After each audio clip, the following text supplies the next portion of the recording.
नमस्कार आप सभी को, स्वागत है आपका हमारे इस प्लेटफ़ॉर्म पर। ग्राम पंचायत अधिकारी यानी कि बीपीओ के बैच का आज जो हमारा टॉपिक है, वो है परिवार रजिस्टर और जन्म मृत्यु पंजीकरण।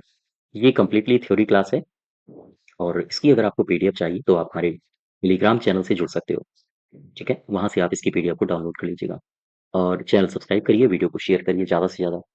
तो चलिए शुरू करते हैं। दरअसल इसमें बहुत सारी चीज़ें मैंने लिख ली हैं ताकि मैं ज़्यादा से ज़्यादा समझा पाऊँ आपको और लिखने में ज़्यादा मेरा समय ना जाए। परिवार रजिस्टर और जन्म मृत्यु पंजीकरण। इसमें सबसे पहला प्रश्न ये बनता है कि परिवार रजिस्टर होता क्या है या हम कुटुंब रजिस्टर किसे कहते हैं? कुटुंब रजिस्टर एक ऐसा दस्तावेज होता है जिसमें परिवार के जो भी परिवार है उस परिवार के सभी सदस्यों के नाम वर्णित होते हैं। ध्यान दीजिएगा, परिवार में किसी का जन्म होता है, किसी की भी मृत्यु होती है या कोई बच्चा गोद लिया जाता है, इन सब से संबंधित जो प्रविष्टियां होती हैं उनको उनकी जानकारी हम परिवार रजिस्टर में अपडेट करवा दी जाती है। ठीक है? तो ध्यान रखिएगा परिवार रजिस्टर क्या होता है? एक ऐसा रजिस्टर जहाँ पर परिवार के सभी सदस्यों के नाम वर्णित होते हैं और इनकी जानकारी परिवार में जो भी सदस्य बढ़ता है या जो भी सदस्य कम होता है, उन सब की जानकारी हम समय-समय पर परिवार रजिस्टर में अपडेट करवानी पड़ती है। ठीक है? अब ऐसी स्थिति में क्वेश्चन ये बनता है कि हमें परिवार रजिस्टर चाहिए क्यों? इसके क्या लाभ होते हैं और क्या इसके उपयोग हैं? दरअसल जब भी कभी हम स्कूल में या कॉलेज में छात्रवृत्ति लेने का प्रयास करते हैं, तो ऐसी स्थिति में परिवार रजिस्टर में हमारी सारी प्रविष्टियां होना अनिवार्य है। बैंक से मृतक का पैसा अगर आपको निकलवाना है, तो जो मृतक मर गया है, वो आपसे कैसे संबंधित था, इसकी जानकारी आपको परिवार रजिस्टर ही देगा। तो कुल मिला के जो मृतक दावा होता है, हम कहें बीमा क्लेम, जैसे कोई बीमा था और उस बीमा का क्लेम आपको निकलवाना है, तो फिर ऐसी स्थिति में परिवार रजिस्टर का वहाँ पर उपयोग होता है। सरकारी सेवाओं का लाभ लेना है, वहाँ पर परिवार रजिस्टर का उपयोग होता है। पेंशन लाभ लेना है, ऐसी स्थिति में आपका परिवार रजिस्टर में आपके और आपके परिवार की सारी प्रविष्टियाँ वहाँ पर होनी चाहिए। सपोज़ करो ये मैं हूँ, ठीक है? और मुझे परिवार रजिस्टर में आवेदन करवाना है, तो फिर मेरी क्या पात्रताएँ होनी चाहिए? क्या मैं पात्र हूँ परिवार रजिस्टर में आवेदन करवाने के लिए? यदि मेरे पास ये चीज़ें हैं, तो फिर मैं पात्र हूँ। जैसे कौन-कौन सी? जैसे मेरे पास एक होनी चाहिए पासपोर्ट साइज़ फ़ोटो, ठीक है? मेरे पास एक पासपोर्ट साइज़ फ़ोटो होनी चाहिए, परिवार रजिस्टर में आवेदन करने के लिए। मुझे यूपी का निवासी होना चाहिए, बात समझना। और मेरे पास क्या होना चाहिए? मेरे पास होना चाहिए एक राशन कार्ड, मेरे पास होना चाहिए आधार कार्ड और क्या होना चाहिए? मेरे पास होना चाहिए मूल निवास पत्र और साथ ही साथ एक होना चाहिए इस समय हाईटेक दुनिया में मोबाइल नंबर, ठीक है? एक मोबाइल नंबर। तो ये अगर सारी की सारी चीज़ें हैं आपके पास, तो फिर आप पात्र हो, आप परिवार रजिस्टर में अपना आवेदन करवा सकते हो, ठीक है? अब परिवार रजिस्टर में आवेदन आपका हो, तो ऐसी स्थिति में कुछ बातें हैं जो उत्तर प्रदेश पंचायत राज कुटुंब रजिस्ट्रों के अनुरक्षण नियमावली 1970 में वर्णित हैं और ये आपके एग्ज़ाम में पूछी जा सकती हैं, संभावना है। नियम इसमें कुछ दिए हैं और ये नियमों की संख्याएँ दी हैं।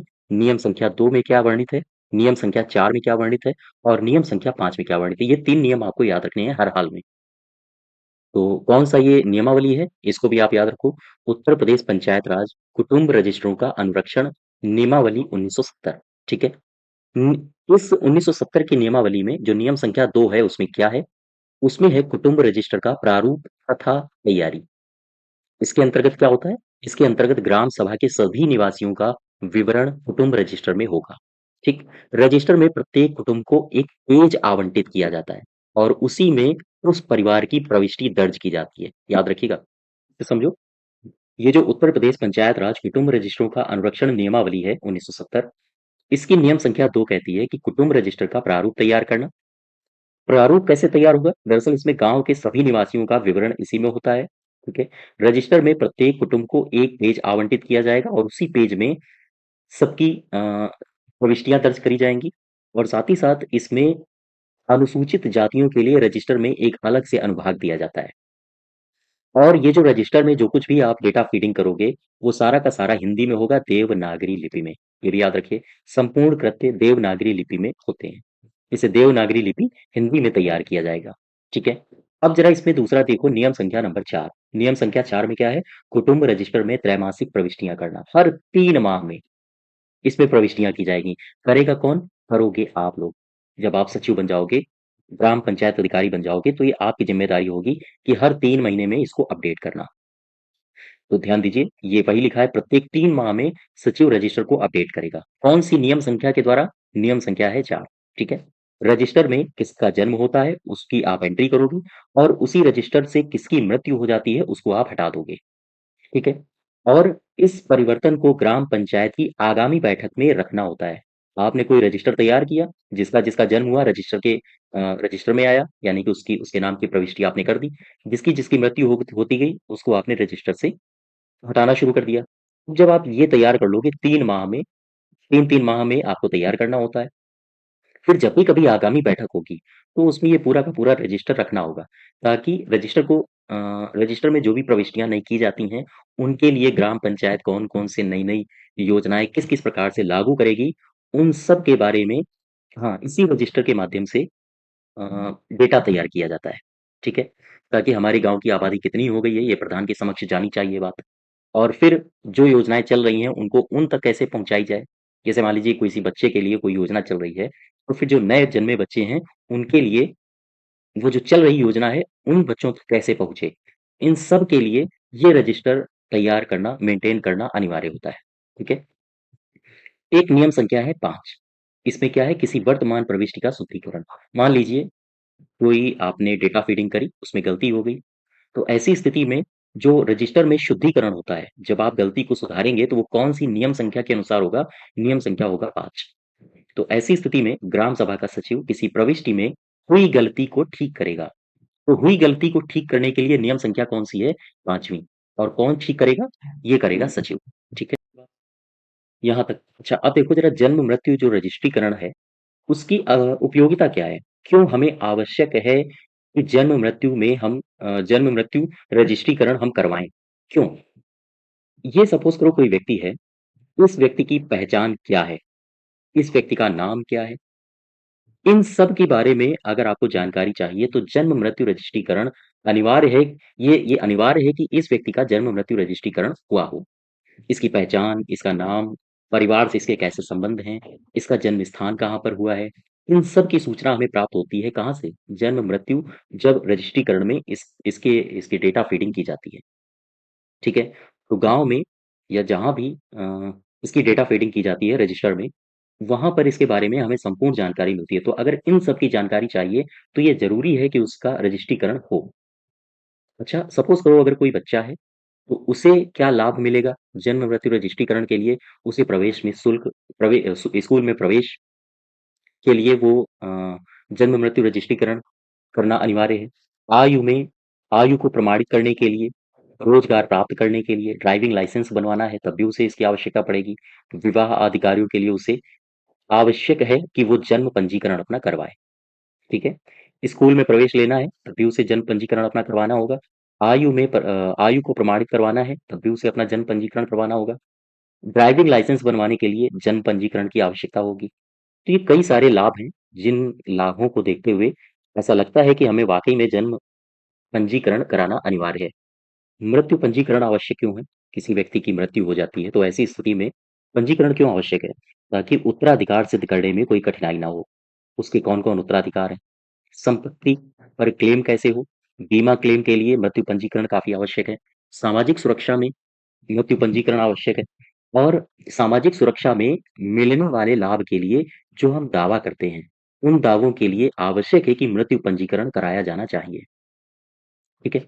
और इन्हीं सब बातों को ध्यान में रखते हुए सरकार ने एक अधिनियम बनाया 1969 और वो 1969 अधिनियम कौन है? उसे कहा जाता है जन्म मृत्यु पंजीकरण अधिनियम 1969। इस अधिनियम के द्वारा जन्म मृत्यु और मृत जन्म का पंजीकरण कराना अनिवार्य हो गया।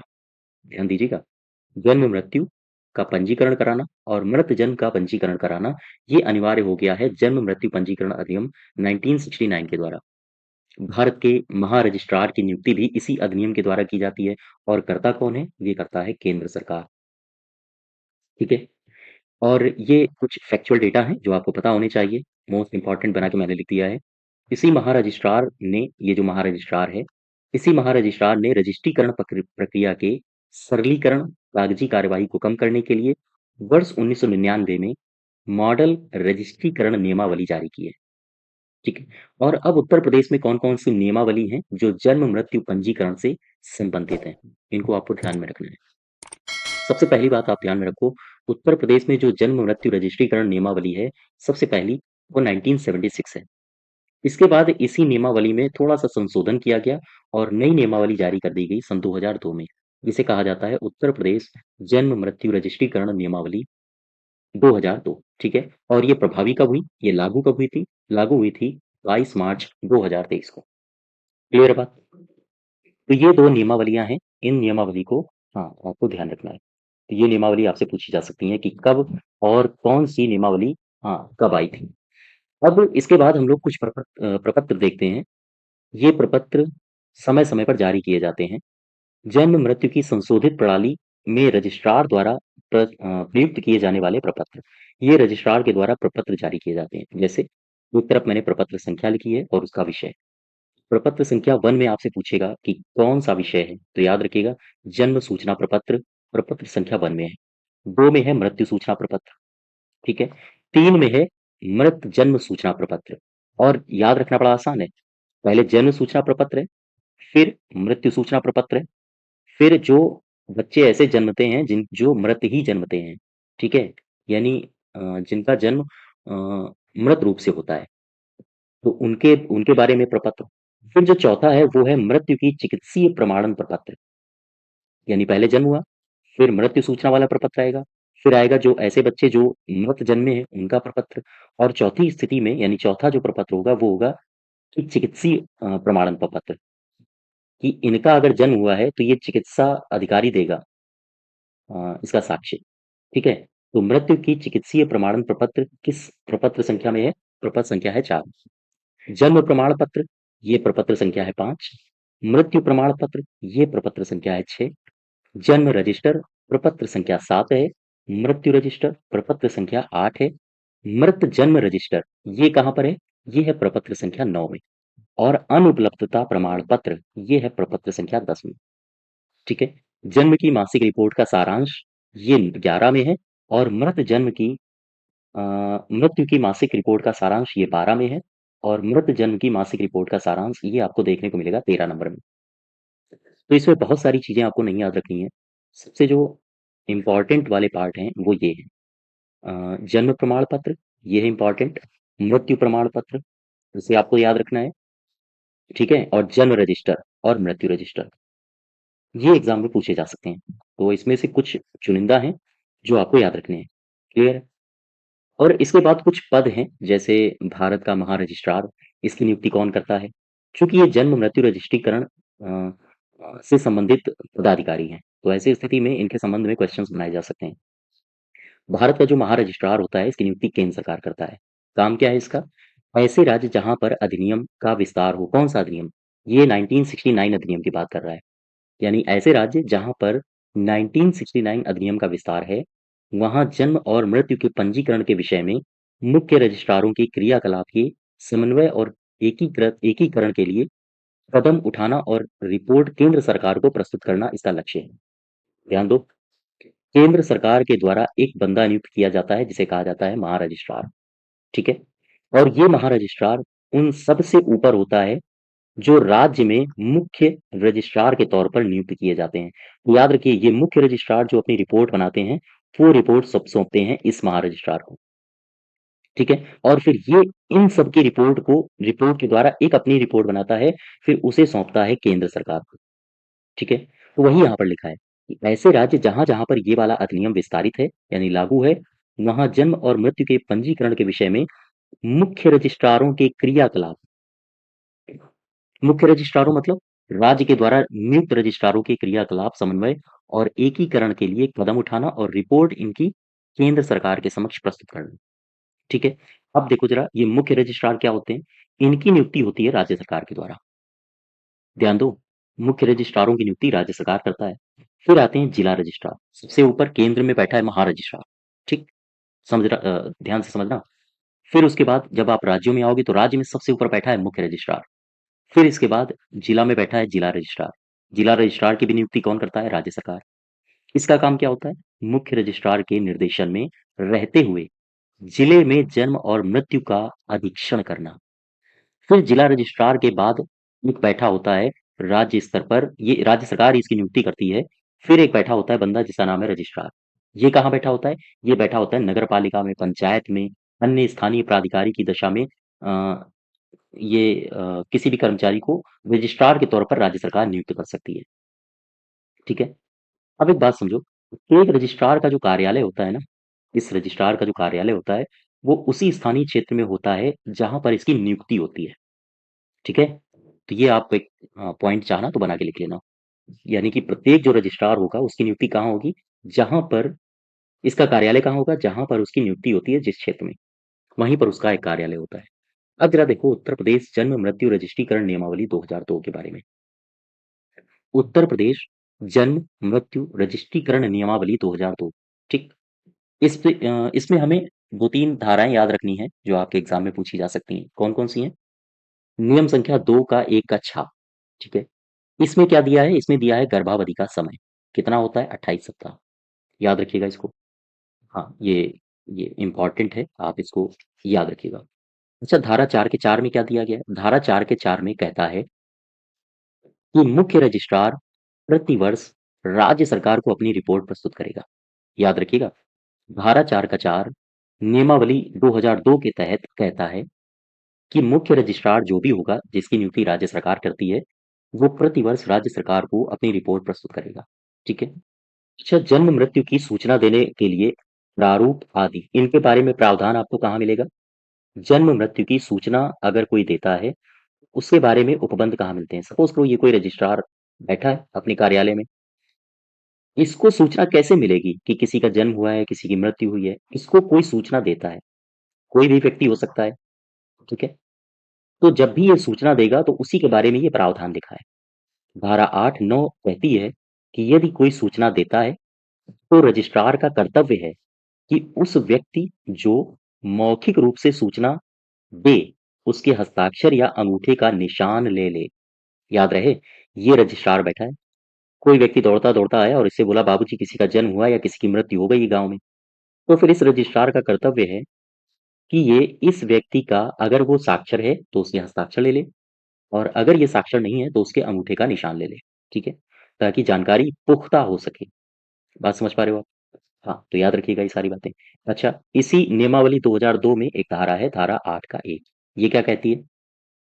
ये कहती है कि अगर सपोज करो कोई एम्बुलेंस है, ठीक, ये है एम्बुलेंस, ये जा रही है, ये पहिए लगे हैं इसमें, और ये भागती हुई जा रही है। अब सपोज करो सचल वाहन यानी चलते हुए वाहन में अगर मृत्यु हो जाए, तो ऐसी स्थिति में जो वाहन चालक है या मालिक है, वो जब भी कभी रुकेगा यानी गाड़ी को रोकेगा पहले स्थान पर, जैस जब भी वो रोकेगा तो रुक कर वो सबसे उसकी पहली जिम्मेदारी होगी कि वो सूचित करे कि हमारी गाड़ी में मैं जिस व्यक्ति को ले जा रहा था, अमुक व्यक्ति की मृत्यु हो चुकी है। तो ये कौन सी धारा है? तो याद रखिएगा, धारा है 8 का 1। ठीक है। तो ये 3 से 4 धाराएं हैं नियमावली 2002 में जो आपको याद रखनी है। ठीक है। हाँ। अच्छा, इसमें जो मेन आपको याद रखना है, जो सबसे ज्यादा आपके लिए इंपॉर्टेंट है, वो ये है। इसको आपको याद ही रखना है। ठीक है। हाँ, धारा 2 का 1 का छा है गर्भावधि का समय कितना होता है? 28 सप्ताह। ठीक है। अब जरा नेक्स्ट देखो, जन्म मृत्यु पंजीकरण अधिनियम 1969 की बात कर लेते हैं। 1969 के तहत जो स्थानीय रजिस्ट्रार होगा, ध्यान दो, स्थानीय रजिस्ट्रार, ये इसको आदेश दिया जाता है कि आप पंजीकरण करिए। काहे का पंजीकरण ये करेगा? ये स्थानीय रजिस्ट्रार अपने ही क्षेत्राधिकार में किसी के जन्म की, किसी की मृत्यु हो जाती है, या कोई अन्य घटना घटती है, जैसे कोई बच्चा गोद ले ले, उन सब की जानकारी का पंजीकरण करने का दायित्व होता है स्थानीय रजिस्ट्रार को। ठीक है। याद रखोगे। अच्छा, अब दूसरी कंडीशन देखो, अगर बच्चे का जन्म, क्या बच्चे का जन्म पंजीकरण के बिना हो सकता है? बच्चे का जो जन्म है वो उसका पंजीकरण बिना नाम के हो सकता है? क्वेश्चन ये है। ध्यान दो, ये वाला, हाँ, इसकी धारा आपको याद रखनी है, इसको आप इंपॉर्टेंट बना के लिखिए। बच्चे का, मान लो सपोज करो ये बच्चे का हुआ जन्म, ठीक है। अब इस बच्चे का अभी नामकरण संस्कार नहीं हुआ है। नामकरण संस्कार होता है ना एक, आपका भी हुआ होगा। तो बच्चे का जो नामकरण संस्कार होता है, अभी उसका हुआ नहीं है नाम, यानी इसका इसका अभी रखा नहीं गया है। तो क्या इसका पंजीकरण हो सकता है? जवाब है हाँ, हो सकता है। अच्छा, कहाँ इसका प्रावधान है? तो आओ जरा देख लेते हैं। जन्म मृत्यु रजिस्ट्रीकरण नियमावली है 2002, ठीक?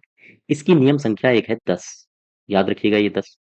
ये नियम संख्या कहती है कि बच्चे के जन्म का पंजीकरण बिना नाम के हो सकता है, लेकिन यहाँ रजिस्ट्रार की जिम्मेदारी होती है कि वो 1 साल के अंदर अंदर बच्चे के नाम की प्रविष्टि करे रजिस्टर में, माता पिता या संरक्षक की अनुमति से। फिर से समझो। जन्म मृत्यु पंजीकरण नियमावली 2002 की नियम संख्या 10 कहती है कि किसी भी बच्चे के जन्म का पंजीकरण बिना नाम के हो सकता है, ठीक? लेकिन साथ ही साथ ये नियम संख्या ये भी कहता है कि रजिस्ट्रार की भी जिम्मेदारी होती है कि वो बच्चे के नाम की प्रविष्टि 1 साल के अंदर अंदर करेगा। किसकी अनुमति से? माता पिता की अनुमति से या संरक्षक की अनुमति से, ठीक है? अब तीसरी कंडीशन देखो। भारत के बाहर कई सारे बच्चे कभी कभी जन्म लेते हैं। ऐसी स्थिति में इनको नागरिकता देने के लिए नागरिकता अधिनियम 1955 के तहत कार्यवाही की जाती है। इस 1955 के अधिनियम में समय समय पर परिवर्तन भी किया गया है और 2019 में अभी हाल ही में परिवर्तन किया गया था। और अभी भी आपने देखा ही होगा, हाँ, नागरिकता संशोधन अधिनियम में काफी बवाल मचा पड़ा है, ठीक है? खैर वो तो जो पड़ोसी देश हैं वहां से पीड़ित जो हिंदू हैं, सिख हैं, इन सब के लिए प्रावधान किया गया है। तो इसमें देखो जरा, भारत से बाहर जन्मे भारतीय नागरिकों का पंजीकरण। इसमें एक प्रावधान ये है कि सपोज करो ये भारतीय दाम्पत्य है, इनका ये बच्चा है, ये बच्चा विदेश में जन्मा। तो नियम ये कहता है, जो अधिनियम है 1969 की धारा 20 का 2, ये कहती है कि जब भी ये कभी भारतीय दंपत्ति भारत आए, तो आने के 60 दिन के अंदर अंदर जो भी इनका स्थानीय रजिस्ट्रार हो, उससे ये पंजीकरण करवा लें। आपको कुछ नहीं याद रखना है, आपको केवल ये दिवस याद रखने हैं, ठीक है? यानी कि जो भारतीय दाम्पत्य हैं वो विदेश में थे, विदेश में उनका पुत्र या पुत्री का जन्म हुआ। अब ऐसी स्थिति में वो जब भारत आएंगे तो उन्हें कितने दिन के अंदर अंदर स्थानीय रजिस्ट्रार से पंजीकरण करवाना होगा, याद रखिएगा इसको, इंपॉर्टेंट है। अच्छा, नेक्स्ट देखो। तो कंडीशन आती है कि कोई बच्चा अगर किसी ने गोद लिया है, तब ऐसी स्थिति में उसे पंजीकरण कैसे करवाना होगा? सपोज करो ये दाम्पत्य हैं, ये पिता हैं, ये माता हैं, इन्होंने इस बच्चे को गोद ले लिया, ठीक? तो हुआ होगा क्या कि जब इन्होंने इस बच्चे को गोद लिया है तो संबंधित मजिस्ट्रेट यानी इनके क्षेत्र में जो भी मजिस्ट्रेट होगा, उसके द्वारा पारित आदेशानुसार बच्चे के माता-पिता का नाम संशोधित किया जाएगा, यानी उस रजिस्टर में, हाँ, प्रविष्ट किया जाएगा। और ये सब करेगा रजिस्ट्रार। रजिस्ट्रार जन्म प्रमाण पत्र इनका जारी कर देगा। कहने का आशय है, जब भी कभी गोद लिए बच्चे की स्थिति आएगी, तो निर्णय कौन करेगा? निर्णय करेगा मजिस्ट्रेट, ठीक है? अब देखो कोई व्यक्ति अगर खो जाए, तो फिर उसे मृत कब माना जाएगा? गुमशुदा व्यक्ति की मृत्यु का रजिस्ट्रीकरण। सपोज करो ये व्यक्ति है, ये गुम हो गया, इसे 7 साल तक ना तो सुना गया है और ना ही इसे देखा गया है। ऐसी स्थिति में इसे मृत मान लिया जाएगा, यानी गुमशुदा इसे मान लिया जाएगा। और इसके बारे में निर्णय कौन लेगा? इसके बारे में निर्णय लेगा न्यायालय, ठीक है? क्लियर है बात यहाँ तक? अब देखो नेक्स्ट, ये कुछ फैक्चुअल डेटा है जो आपको याद रखने हैं एज इट इज। धारा 19 का 1 ये क्या कहती है? ये कहती है कोई रजिस्ट्रार या उप रजिस्ट्रार जो अपनी आधिकारिता में होने वाले किसी जन्म या मृत्यु के रजिस्ट्रीकरण में अ, विवरण भेजने में सक्षम हो, सक्षम ना हो, यानी कि मेरा कहने से आशय है कि सपोज करो कोई रजिस्ट्रार है या उप रजिस्ट्रार है, उसके क्षेत्र में जो भी घटनाएं हुई हैं, चाहे वो जन्म से संबंधित हो या मृत्यु से संबंधित हो, उनके रजिस्ट्रीकरण में जो विवरण उससे अगर किसी ने मांगे हैं, तो वो उन्हें भेजने में सक्षम ना हो या उनकी उपेक्षा करे या मना कर दे, ऐसी स्थिति में 50 रुपए का जुर्माना लगाया जा सकता है। रुपया याद रखिए, कितने रुपए का जुर्माना लगाया जा सकता है, किस धारा के तहत जुर्माना लगाया जा सकता है, ये 2 बातें आपको याद रखनी है, ठीक है? 50 रुपए का जुर्माना लगेगा और धारा है 19 का 1, ठीक है? दूसरा देखो, धारा 10 का 3 ये क्या कहती है? ये कहती है कोई चिकित्सा व्यवसायी है और वो मृत्यु के कारण प्रमाण पत्र ना दे पाए। मृत्यु के कारण का सपोज करो कोई इसके पास बीमार व्यक्ति गया, ठीक है? और इस बीमार व्यक्ति ये मर गया।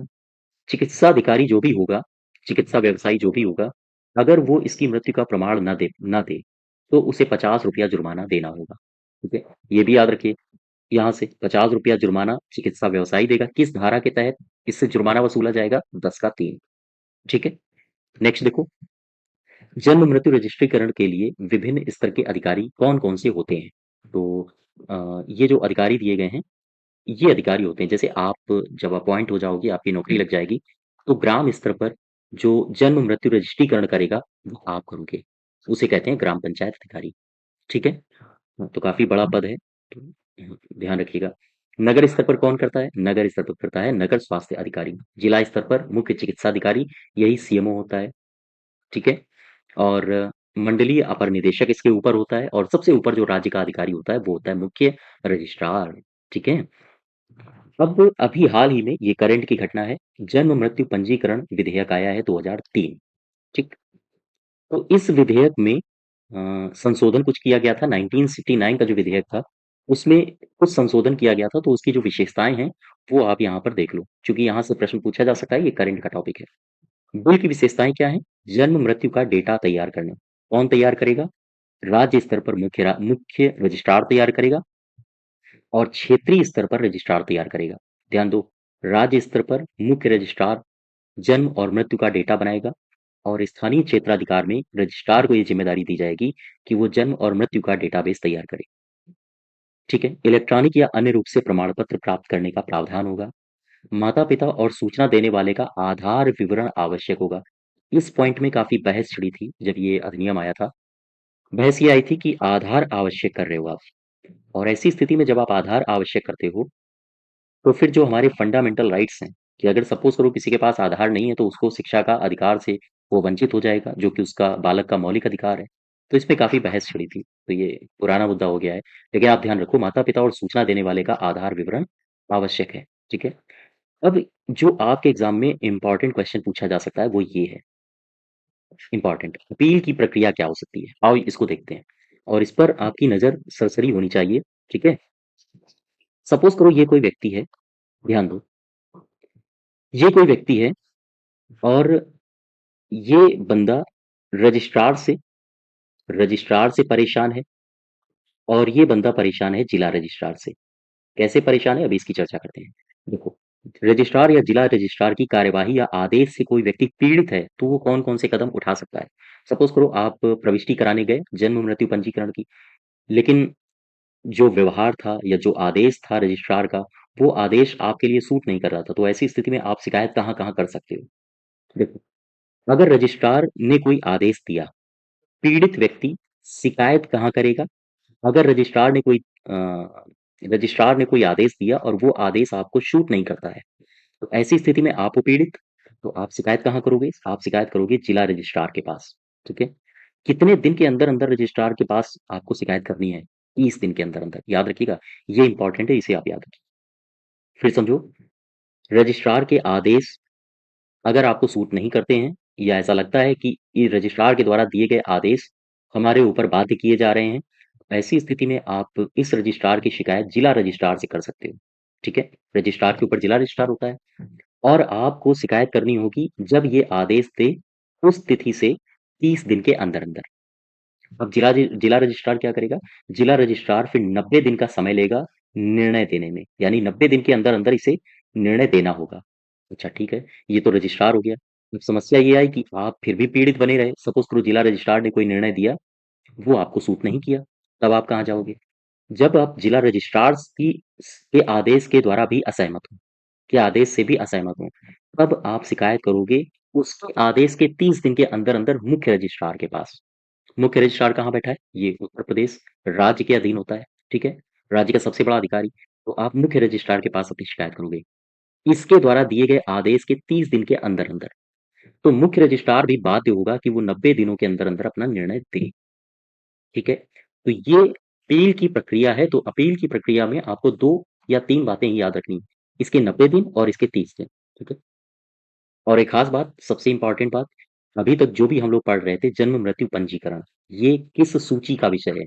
याद रखिएगा, जन्म मृत्यु पंजीकरण ये समवर्ती सूची में आता है, और जो समवर्ती सूची का विषय होता है उसमें राज्य भी कानून बना सकता है और उसमें केंद्र भी कानून बना सकता है। ठीक है। तो ये हमारा टॉपिक है, हाँ, परिवार रजिस्टर और जन्म मृत्यु पंजीकरण अधिनियम। तो याद रखिएगा ये सारी की सारी बातें, और साथ ही साथ इनके संबंध में अगर आपको पीडीएफ चाहिए तो आप हमारे टेलीग्राम चैनल से जुड़ सकते हो। धन्यवाद।